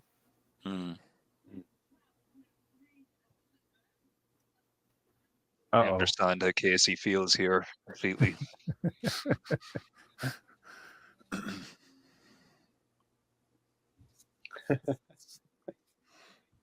Be definitely going to the doctor the next day. Xazyl's trying to get in there. Oh. He's trying to slide back in under the bottom rope. I love the pacing of this movie. It's just so well done for a movie that has giant mutant turtles and a giant mutant rat. Like, it's just so well shot, edited, written. Yeah. Still holds up. The shot where you can just see a sliver of them is, I guess, anything you can do to not to show them and they'll look silly in the light. for more than a second. Yeah. I don't know. It's that redhead Which is so kid. funny for the Henson Company, like guys who just shot Muppets in broad daylight on, in New York, downtown New York City. That's So true. Yeah. I was trying to think when we were talking about like the knockoff, when you talking about the kangaroo thing, I was trying to remember a comic book that I saw in a comic shop back in like the mid 80s. That was a knockoff of this, and it's called Adolescent Radioactive Black Belt Hamsters. I love it. I saw that in a comic shop a couple weeks ago. Did you Oh, really? that's awesome. Yeah. There was like a slew of them back in the day. I remember seeing a bunch, but that one's the one that stood out. You see, Raph Well, totally so- looks like so it's- Michelangelo in this shot here. That totally could be an orange headband instead of red. Not That's from this We're angle. probably, we're watching this on good quality, Yeah. resolution. When you're watching it on a VHS, it's even harder to tell the difference sometimes. Right. Has anyone here seen last year's Mutant He's back. Mayhem movie? No, I Yeah. think that's on my list to watch. Actually, I've heard it's really good. I think it's really, arguably the greatest film ever made, and I think it's really good. And I'm not really a huge Turtles guys. I think they did a great job with just better than with their personalities than the first Michael Bay one. Yeah. You just there's a lot more teenage stuff. It's a lot more. It reminds you that sometimes we forget the teenager part, but That's what I heard. yeah, no, I enjoyed it. I think whenever Is it a more realistic depiction of New York for you? it's Was that Maybe. was that realistic with that pizza going moldy? Wouldn't the subway, like Penicillin? the sewer rats and stuff take that pizza before it got moldy? Probably. oh yeah, it wouldn't have lasted. It would have been stolen by several rats. Mutant Mayhem was a good time. I definitely I recommend that. And there's another animated Turtles version that I just love. I think it gets kind of lost in the shuffle. But if you find the animated 3 or 4 years ago, Batman versus the Ninja Turtles movie. Mhm. Oh yeah, absolutely that's love not that. bad. That's a lot of fun. There was I've seen clips of that, and I've always meant to watch the whole thing. There was that other one too, where they brought together like several different interpretations of the turtle. Yes. Yes. That was that one great. was really the interesting. multiverse one. Yeah. That kind of sounded really interesting. And they had the one where the comic ones where they all have the red bandanas and everything. I thought that was a great touch. I really like I think it was 2002, the revival series, the new reboot series, 2002. That was a really good one. So similar to this movie.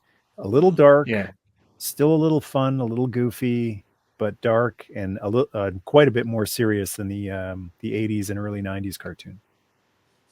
So I don't know if this is what you were talking about just now, Bob, when I jumped back in, but I have been watching the sequel series to that Mutant Mayhem movie that's on Paramount Plus now. Oh, I haven't seen any of that. Is that good? It's very good.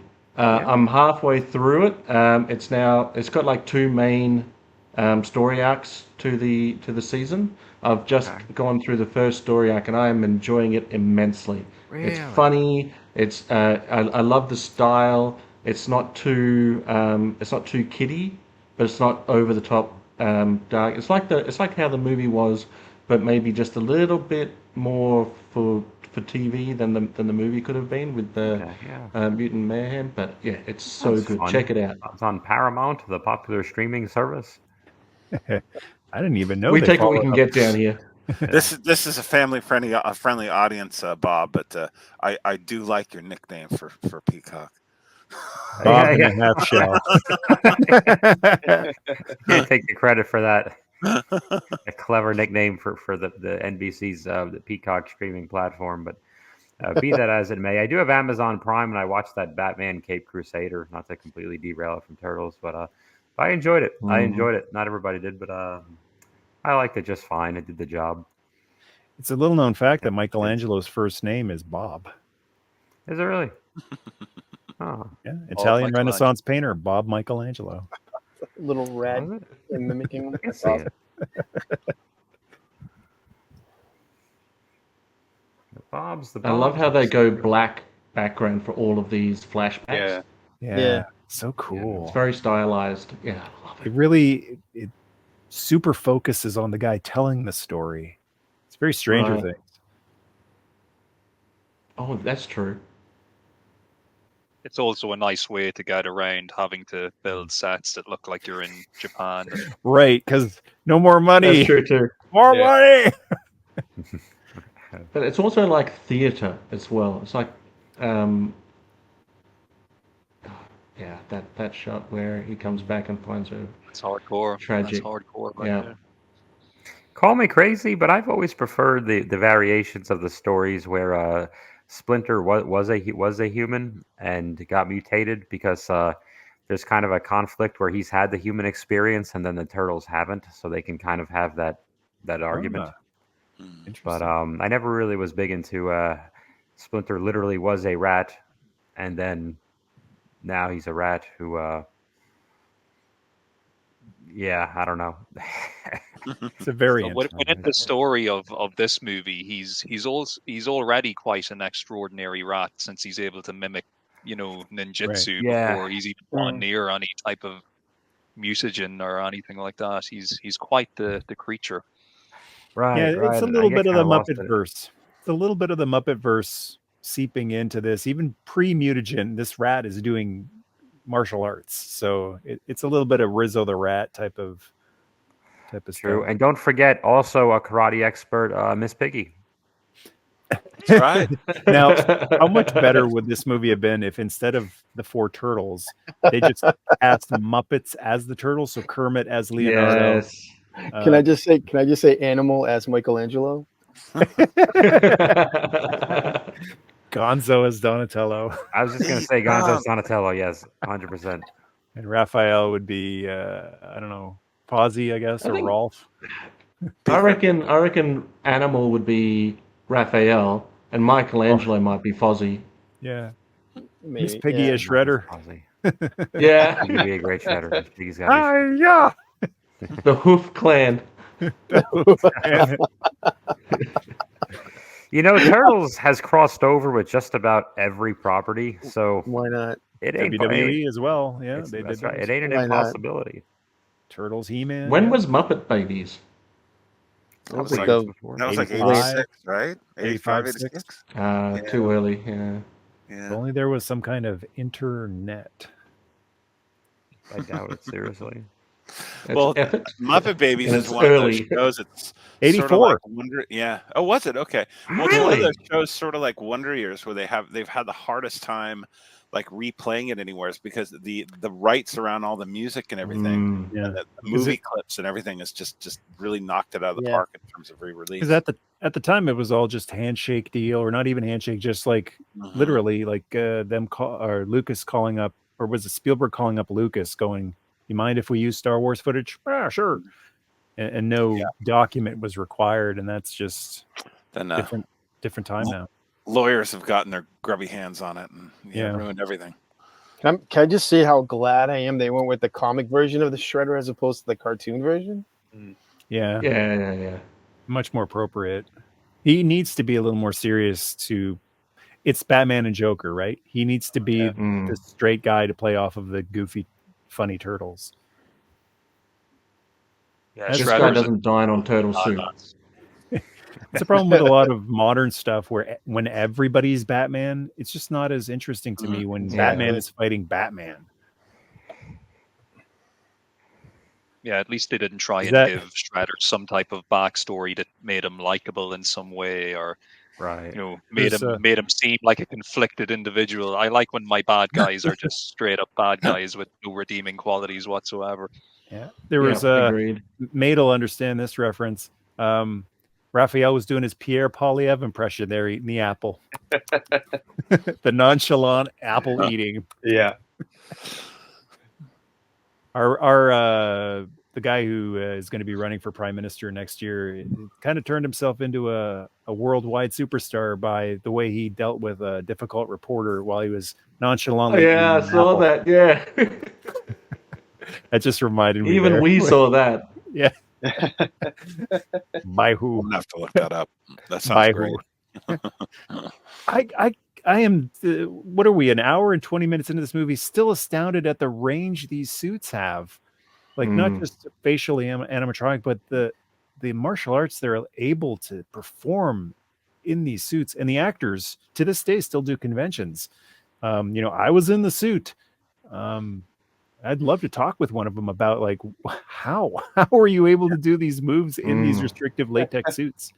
Are these actors walking into the conventions, or are they assisted or wheeled, or they're probably still in pretty good shape? They're A lifelong martial artist. So I would They're young, assume right? that it's I would assume that it's probably what was his name? Ernie. What's his name? The kid that was really popular in the 80s that was in all the kung fu. He was in the second one, wasn't he? Yeah, he was like in the second one without the suit, but he was a very, very skilled martial artist. And he was in a bunch of stuff. What was his name? Was in Ernie Reyes Jr. Yeah, Ernie Reyes Jr. Yeah. But like I always think when I think of these latex suits like this, I heard a story once. Patrick Warburton, who was in the Tick and the Tick series, which is the live action series, which is wonderful if anybody hasn't seen it. He was said that at the end of the shooting day, when he'd take the suit off finally, because they had to take so long to get it on that a lot of times he'd have to just sit in it for a while. He'd take it off and he'd be basically like up to his knees in sweat. Like in sweat inside of this thing. And I always wonder, think of like the physicality of what these guys are doing in these suits. It must be awful in that. I mean, that must just be like more baby powder, please, right now. Any of those older guys now who ever had to do Godzilla, they've got stories and injuries and were always falling unconscious in those things. There's some horror stories with some guys like in those water, like those little pools for an ocean scene, and then passing out and falling out in the costume in the pool and almost drowning. There's those poor Godzilla guys. I know there was one for a real long time in the 60s and 70s. I don't have those names in front of me, but they got stories. Yeah, they had some serious issues. Well, one of my lifelong ambitions, this is going off topic, was my niece. So I lived with my sister and helped her take care of my niece while her husband was overseas for 2 years, from she was like 2 to 4. She was obsessed with Barney, and we watched so much Barney I can't even hardly stomach seeing it anymore. But I would so love to see, and there's got to be out there somewhere, footage of like Barney tripping and falling over, or like blooper footage of Barney, and it's happened, and know that they just destroyed it as soon as they had it. But God, I would love to see that footage. Barney, same with Big Bird footage. Yes, Barney smoking a cigarette. My dogs are killing me. One of my bucket list things is to get a Godzilla costume and just wear it for a day. Dude, go everywhere. Me too, man. So Eric, you mentioned Ernie Reyes Jr. I think. Ernie Reyes Jr. I think that's what he's going to be at London Comic Con, not England, London, Ontario, here in Southern Ontario, in a few weeks there, September 14th. Oh, cool. He'd be a cool one, because he was all over the place in the 80s for a while. He was a TV show he had where his like dad or stepdad was or adopted dad was a cop. Yeah. It was, and they were fighting crime together. Wasn't Gil Gerard in it? It was called not the Master. It was not the Last Dragon. Hold on. He was in the Last Dragon. He was one of. You're right. He was in the Last Dragon. He was, Well, I remember. I think it was Gil Gerard that was in that. He's like a cop. He was like a cop, and Eddie he played his kid. Yeah. So the guest list at London Comic Con in a few weeks is actually pretty amazing. They're calling it the Shellebration because Kevin Eastman is going to be there, guest of honor. Oh, that's cool. Nice. April O'Neil from the second movie is going to be there, and Shredder from this movie is going to be there. Is that right? Oh, that's cool. It was Sidekicks. Sidekicks. Yeah. Yep. Yeah, that's the one. That was great. And the screenwriter of the original movie, this original movie, and Turtles 2 in 1991, the screenwriter will be there as well. Wow. Yeah, all sorts Can of. Can we just appreciate Corey Feldman for a moment? Yeah, like he's got he's out there today just rocking out, living his best life. Whether or not he's being serious or not, I don't know. I can't tell, but I don't care because he looks like he's having a great time. Voice of And he Donatello, is right? the voice Yeah. of Donatello, acing it. That was one of the things that disappointed me as a kid, that the voice actors from the cartoon didn't voice their characters in the movie. They could have done a perfect job. Like, I don't think it would have been any different if they had used Rob Paulson and, all those guys, Cam Clark. But for whatever reason, they decided to recast them. I think it's awesome that this rooftop scene is actually taking place on a set, and all those buildings we see in the background are just fake. It's amazing that they got it to look like an actual Movie magic. cityscape, and Yeah. it's amazing. It just looks it look- fantastic. It looks like it's out of the comic book as well. Mm-hmm. Oh, that's cool. Even the buildings, like the whole street scenes, they're like it was what the comic book looked like. This has got to be a set right here. Yeah. Like a back lot or something like that. Backlot. Yeah. I like how much Wouldn't it be funny if the backlot was in New York City? It's like, what? It's just there. It's redundant. Yeah, I can't imagine filming on a roof. Ernie Reyes Jr. Also wrote and sang the Ghostbusters theme. All right. that was a Is that great not right? song by Ernie Reyes Jr. He did well. I thought that was him. Well, I'm going to just leave that in there without any corrections so that we get about 85,000 comments going. That's what I did. That's why I did it. Actually. Well, actually. So I'm actually trying to find right now the budget for this movie, and trying to find it outside of IMDb because IMDb is notoriously inaccurate. But I think it's around 13 million. It wasn't very much. Like by today's standards, it was not a very expensive movie. And well, but half of that went right into Jim Henson's pocket. Yeah. Well, this movie I'll make was this movie good for you. there's a movie. There's a movie that Michael and Bob are definitely familiar with called No Holds Barred that stars. Oh no, unfortunately familiar with it. Was starring it was Ray released the Parker year- Jr. Yeah. It was released a year before this movie, and it was made for like triple the budget, all from Vince McMahon's money, and it made no money. Whereas Turtles was made for a third of the money and made a lot of money, and it's a beautiful looking movie as well. Yeah. It's just still. Well, wasn't there a WWE Films or something like that they were doing for a while, and they were giving a bunch of the wrestlers movies to try to kickstart. Like there was one that was like the There's a Marine jumper, franchise, like and it's that. like 6 of them or something. There were a few of them like that. Everyone There got was one called the Marine. It had like John Cena in it, and then like the Miz took over. Yeah, it's like Randy 6 Orton of had those. one in there too. There's like a Kane horror movie one in 05, 06, something around there. Right. They should have just done movies with the wrestlers' characters and put them in situations like Die Hard and like Rambo. That would have been classic. That's a great idea. You could have done 10 Undertaker movies. Yeah. I mean, he's basically a movie character. I like how quickly Shredder just annihilates the first turtle that charges him here. It's great that he's so much more imposing than on the cartoon. Yeah. But I missed it. Why did they throw their weapons away? They didn't. He threw them away. Leo down on the. Oh, to stand down, right? Okay. Yeah. Yes, this moment with the nunchuck that's going to see Shredder's demise was cut from my first viewing of the movie. For my first viewing, it just seemed like Shredder ran off the roof of the building. But swords are fine. I don't get it. Swords are fine. Size are fine. Nunchucks, no. A croquet bat, golf club, Goalie stick. That's all fine. In Canada, they slowed it down. We got slow motion versions of the goalie stick scenes. I like how Splinter was able to get an emotional reaction out of Shredder.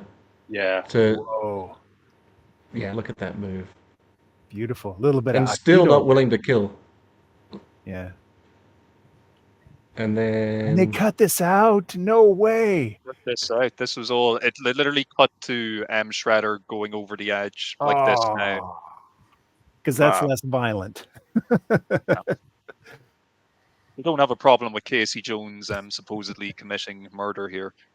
That's a very Right? important part. Oh my goodness. Oops. That's an important part of that's the Optimus Prime part. Don't make me do this. You know, the compassion part. Oh, that sucks that they cut that out.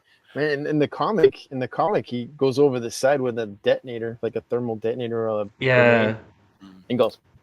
Right. Yeah. Spoilers. Anybody hasn't read the comic book? That's okay. So Shredder in It's that over comic 10 is one years, and done. spoilers, we would. Oh, he comes back in the comic book, but not till like later. Oh, he does? They go on some pretty misadventures from there. On the scene, live action news. I kind of wish they had snuck in some of the guys from the cartoon, the news guys, like Right, Vern. yeah. Vern. Yeah. It would have been cool to see Vern. But rights are rights, and I know they had to. I mean, that's why Bebop and Rocksteady aren't in this one or the next one, because I think are they cartoon exclusive, or that's where they debuted? I'm not Not 100% sure what the reason was. I always felt it was probably some type of strange marketing. You know, there's a bunch of suits in a room who just Yeah. think that, oh, you know, we don't like rhinos or pigs. Let's do a. When I was a kid, when I was a kid, and I Eastman and saw Laird didn't create Bebop and Rocksteady, though, right? That wasn't one of their creations. right, that's what I'm thinking. If they were from Yeah. the cartoon, so this probably. When I was a kid and I saw differences in the movie from the cartoon, immediately, even as a young child, the explanation in my mind was rights. And like, I don't know how I knew that as a kid, like a little kid, but it was immediately like He-Man. When I saw the differences in the He-Man movie from the cartoon, I just went, rights, must be rights issues. Or royalties, or, you know, you got to pay the creator if you use his idea.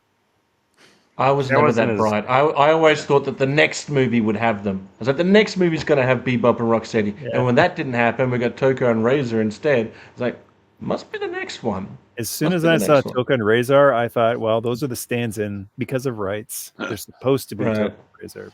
I always just thought that was stupid. Why didn't they do that? I should be in charge. I was always like, you know what? I think they just hate fun. Just trying to wreck it. They just hate fun. No fun at all. I love this police chief. I could He see had Jim yelled, "Busted Henson. my chops" earlier. I could see Henson sitting in the meetings, pre-production meetings, about all the ideas he wants to do, and the execs going, "Yeah, but that would be fun, Jim." It's like, That would be something actually people would enjoy. We don't want to do that. Yeah. Oh, sorry. I'll just go back and make another Dark Crystal movie. That'll bum people out. Well, the one thing that they did carry over from the cartoon was the colored masks, though. Yeah. And Right. I think that was a great idea. Yeah, absolutely. It wouldn't have been as good if they were all red. No. Oh, we get the 9.95.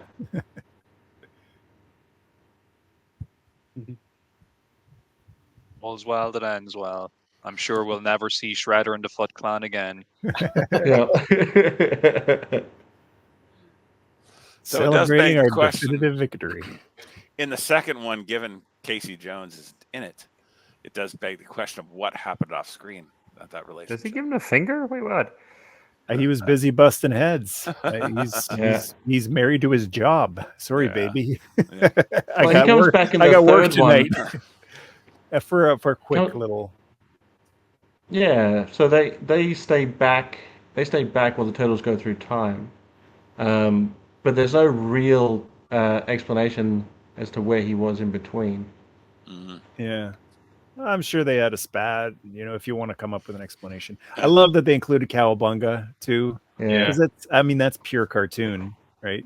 Eastman and Laird did not come up with Cowabunga, and one of them is not a fan of Cowabunga.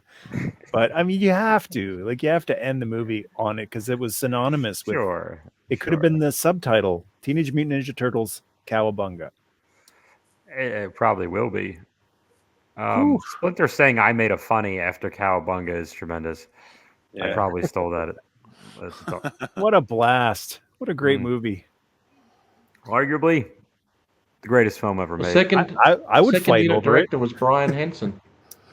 Was he? Oh, cool. Jim Yeah. Henson's son.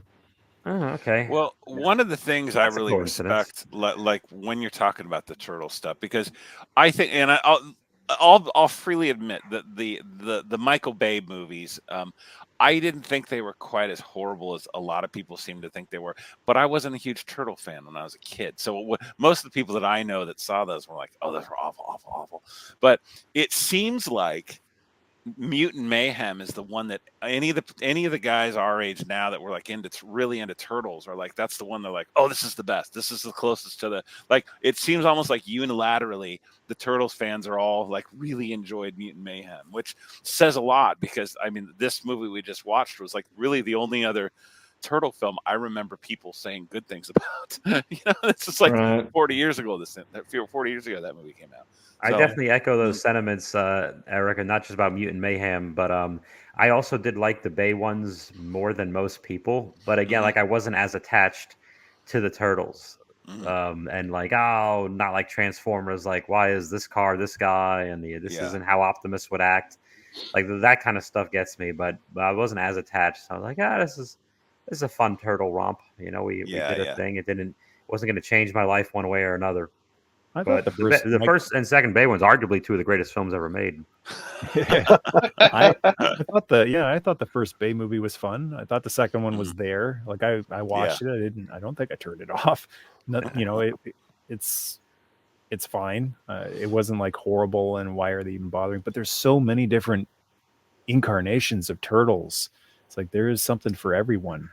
And the original cartoon, a lot of us watched it. Eric, if you ever want to like revisit it, I just recently rewatched the first. Was it a 5-episode? I think it was a 5-episode series. The season 1 is 5 episodes, and then it went on forever. But if you just watch 5 episodes of the show, watch those first 5 episodes because they feel a little different than the rest of the show. They're really dry, sarcastic, really cool compared to all the other stuff. The rest of the show's run was kind of cheap and quick and very, very kid-like. But those first 5 episodes are the ones that feel a little more like this. Like, oh, that's some real Chandler Bing style sarcasm. And they're very well animated as well. The first 5. Yeah, they look better than all the other ones. So just check out the first original 5 episodes. Maybe we can do cartoon commentary on them. But is that one, Mark? You're doing the Boba Joe show? Are you not doing the 5? Yeah, we did. We did those the mini series recently. We kind of did an overview just of the general kind of plot. It's actually quite similar in places to the movie we just looked at today. Especially April's kind of first meeting with the turtles and how that all goes down is quite similar to how it unfolds in that cartoon pilot. So yeah, I would definitely second Michael's opinion there to Eric. If he's going to rewatch anything to do with that cartoon, maybe just stick with those first 5 episodes of the original season. You'll have a good time. Is it considered season 1 or is it considered it's season 1 miniseries? It is season 1. Yeah, season even though it's a miniseries, it's season 1, and then it's kind of like Transformers, where those first 3 episodes of Transformers feel a little. It's not as obvious with Transformers, but those first 3 Transformers episodes feel a little different than everything that came after it. Everything after was a little more toy commercial, a little more fun, and those first 3 were like a little more comic feeling.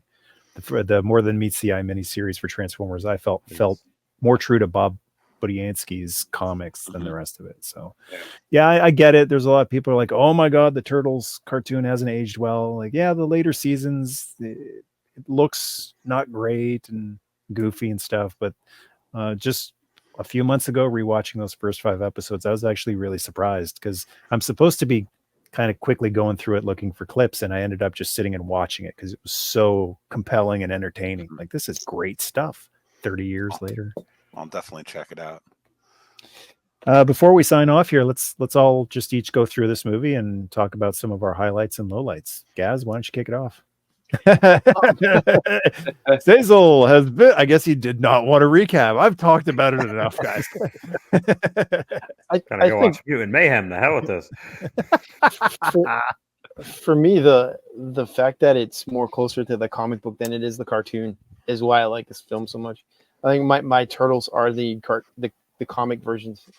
I'm not a big fan of the cartoon. I did like that first miniseries, but what I will give the turtles, besides the movies, is the fact that the way it revamps itself each time, it opens it up to a wider audience, right? So we all have our favorite ones, and this will always be my favorite film unless they do an actual comic book film. I don't very much like any of the other movies, especially the Michael Bay ones. They're sorry, Bob, with the crap. I wasn't too attached. 7 foot tall turtles doesn't work for me, and then being not very ninja-esque by skateboarding down sides of buildings don't work either. But this film, the way it's done, the way it's dark, it lends that ninja appeal to it. So you have the ninja appeal to it, and the way Shredder is, heroes. Out of respect for Boba Fett. Sorry, Boba, yeah, heroes, ninja feel. heroes. The hero Ninja feel heroes, to it. yeah. Not ninja. You can't say that. You can't say that. In Ireland. You're going to get us banned in Ireland. Sorry, Boba, is it still like that in Ireland? Are they still not allowed to say they've since rolled back their fear on the word ninja. So now everything is ninja branded. And so what's banned in Ireland then? Heroes. These days Heroes. heroes are banned. Yeah, it feels like that sometimes. The heroes. Sorry, Gaz, go ahead. Where was that? Like the way the foot was. I don't mind. I'm not a big fan of the whole kids being the actual Foot Clan. It feels like they're saying all these kids come in, steal all this stuff, and then they're graduated into the Foot Clan, right? But overall, this is a fun movie to watch. I think it holds up. I don't think anything is out of date. It feels right. You might have just ruined a little piece of the movie for me. I never thought about the foot that the turtles are beating on the whole movie are kids. They're beating. Yeah.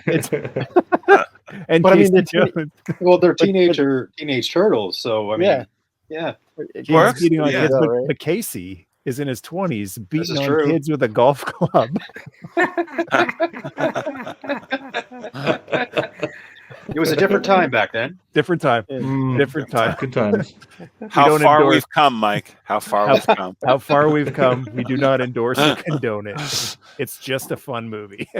Mate, highlights, lowlights? This was kind of the first time that I was conscious of, the difference between the cartoon and the movie and the target audience that it was made for. I just remember at the time feeling that something that I like could age with me as I was getting older and more mature. The franchise was also seeming to cater to that and getting older and more mature. So I was kind of holding my breath that G.I. Joe and Transformers would do the same, and it kind of didn't. So this kind of stands out to me as something that could have the best of both worlds. If you can watch the cartoon, you can enjoy that for what it is, but there's also this other facet of it that is there for me when I get older and can appreciate these themes and whatnot. So yeah, I really like that. Awesome. Eric? I'm still trying to pronounce your name there, Donna Tallardo. Donna Tallardo. Tallardo, that's awesome. First off, Gaz, I have to comment on how much I respect your opinion. Additionally, so because I noticed the last Starfighter poster you have framed behind you. So thumbs up for that. That gets me some points. No, you know what? I would say that I'm probably perhaps the one here that has the least how should I say institutional knowledge of the turtles. Like I said, my exposure to turtles was quite a bit before they were popularized on like via the cartoon, through the role-playing game and the comic.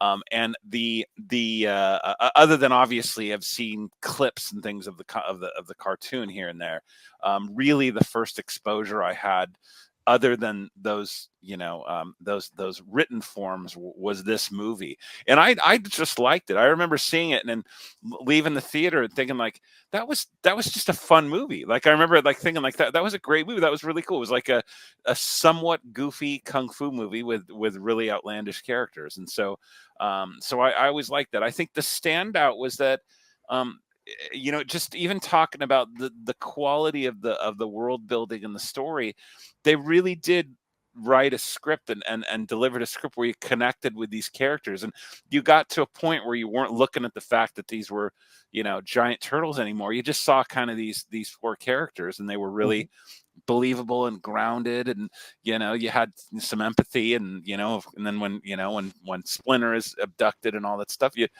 really legitimately felt for these characters that had lost their father figure. And I just thought that's a good movie. I don't think you really see that kind of heart quite to the same extent now with a lot of movies. I certainly don't think. I mean, I was like you, Mike and Bob. I was like the Michael Bay movie, at least the first one. I was like, yeah, it was all right, you know. And because I didn't have really any big connection with it, but I would arguably say that I don't think the Michael Bay movie had that kind of soul to it that this one had. And I think that's what puts it above that in my book. Yeah. Is there any Michael Bay thing that has soul to it? I mean, there's really. cool stuff. The Rock is amazing, but let's let Xazyl go. Speaking of connection, because his connection might not last much longer. I'll say this: the movie holds up better than my internet. A lot better. But I do think it holds up. It comes from an era where everything is funny, and anything can be a joke. It doesn't take itself too seriously while also not making itself a joke. There was something for everybody. I know my parents enjoyed it when we went to the cinema, and while it wasn't the cartoon, which is what I'd sort of enjoyed watching, there was a real as a child, a real phenomenon where it was everywhere. It was on our music stations, right? The soundtrack was showing up on the TV music stations, the radio stations. There were stickers, bubblegum. Everything was turtle. There was turtle power everywhere. And watching this movie now, not only does it take me back to that the simpler times, but also I can legitimately still enjoy it for what it is, and without feeling any need to nitpick at it. It's standalone, although it does have sequels that follow. But as a solo movie, it works. The structure of the movie. If they never made any more turtle movies, we would still be saying that this was the best one. Yeah. Excellently eloquated. You must hang out with Hans Chow. Yeah. He wrote a script for me. Beautifully put. Bob and a half shell. Yes. The biggest positive for this was, I think, somewhat echoing some other sentiments here, is that they kept the emotion, and I think, and that's why I was going on about Splinter earlier. Splinter's face, the first thing Splinter does is tell him he's going to die someday, really early on. That's what he does. Someday I'll be gone. Yeah, Splinter gave gravity. Splinter's face told they're like his kids. He's worried about them. They're not safe out there necessarily, but this version of Splinter is definitely more approving of their hero efforts than in a lot of the other movies. But yes, it shows that there's stakes. It's like Alfred and Batman. Like Alfred isn't his biological father, but every version of Alfred cares, and so he definitely needed that. I think the love story, or the intended hinted romance at the end with April and Casey, it was just kind of forced, just because they were there. Well, literally forced, like in a forced massage. Everything about Casey is forced. I know, right? It was a little, even before that with the babe and the toots, and I'm on it. I think that answers the question of what happened to Casey. I mean, he's a bit much. Yeah, totally. And the funny thing is, sometimes we look back at those things, like we were saying, and it's like, oh, you couldn't do that today. And sometimes you look back at those things and go, I bet you even couldn't do it then. You shouldn't have done it back then. You should have done it at the time. It was probably still not cool, but they, whatever. But so yeah, they did such a great job of just keeping emotion. You see Raphael in the bathtub is always a sight. I remember, and probably nice they could just put the suit in the tub, and easy to film, and yeah, easy shoot day for that guy. Easy shoot day. Yeah, here you go. No, actually, they just made the whatever, the teen just stay in the suit anyway and not move for no reason, just to make it look full. 12-hour day. It kept the emotion. There's not really any real negatives. I love the runtime. It's just, it was still a movie for younger folks. So this is this is when movies were an hour and a half, one and done, and get in there and get out.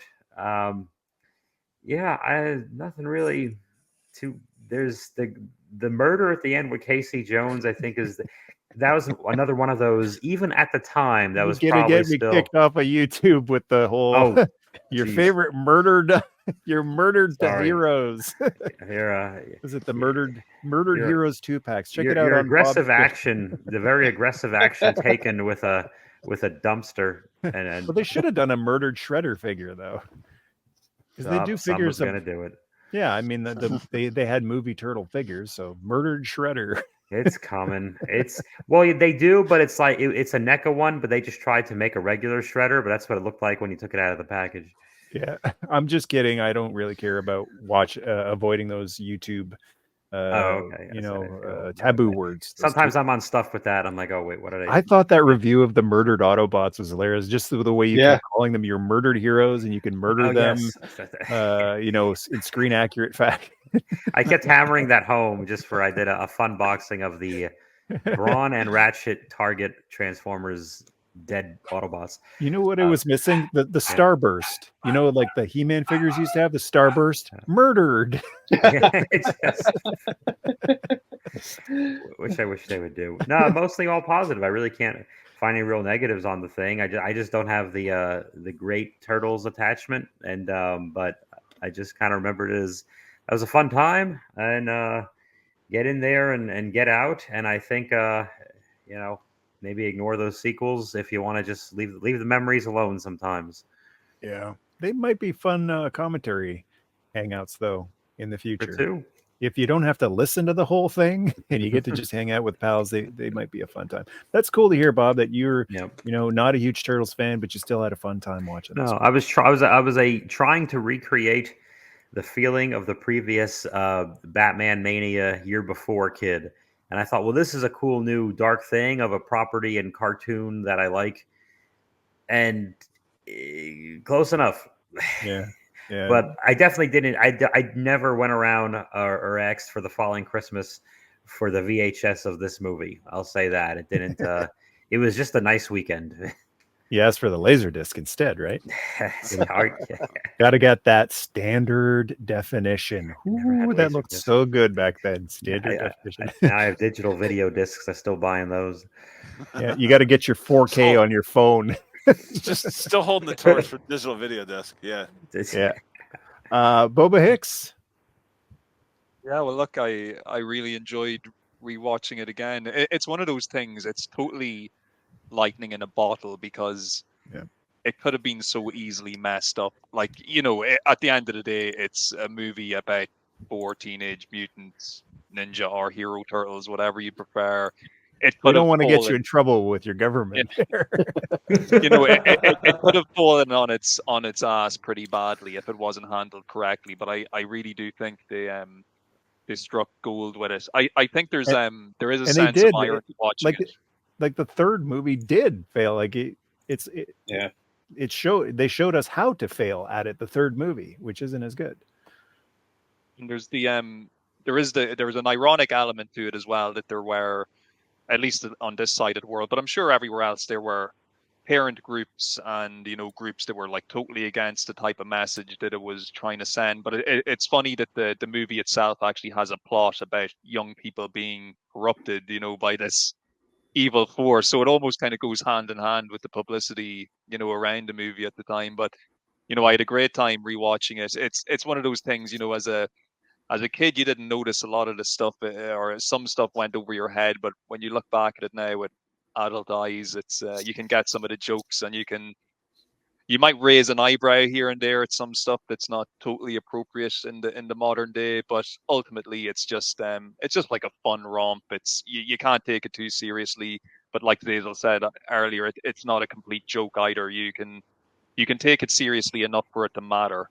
And at the end of the day, it just works. It all comes together to make a hit movie, and I can still see why it made all the money it did and cleaned up at the box office, despite the fact it was made for a pittance.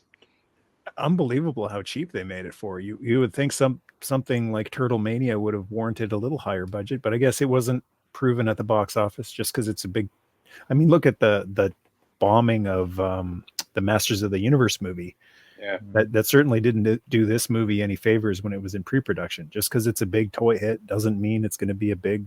And plus the Transformers theater movie, even though animated, bombed. So I could see why they didn't get more money to do it. But your point about the parent groups getting upset at all the violence and stuff. I mean, there is a group of people that don't pick up on nuance. Everything is very literal. And so, yeah, there's violence in the movie, but I never thought about it. That's a great point, though, about like the young corrupted Foot Clan. That's a nuance that was missed on these people who just say all violence bad. I'm like, some of the greatest stories told have violence in them. You know,